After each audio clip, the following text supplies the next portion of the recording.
Need to cancel a Tesco order? It's straightforward using the Tesco app.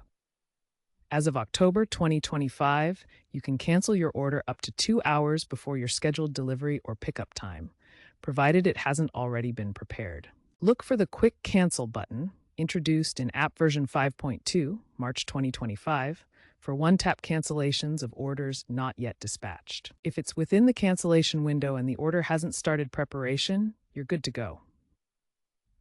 If your order is already en route or the 2-hour window has passed, you'll need to contact Tesco's customer service directly. Here's how to cancel your Tesco order within the app. First, open the Tesco app and log in. Next, navigate to the My Orders tab. Then, select the order you wish to cancel. Tap the Cancel Order button. You'll find a quick cancel option for eligible orders. Confirm the cancellation and reason, like change of mind or error.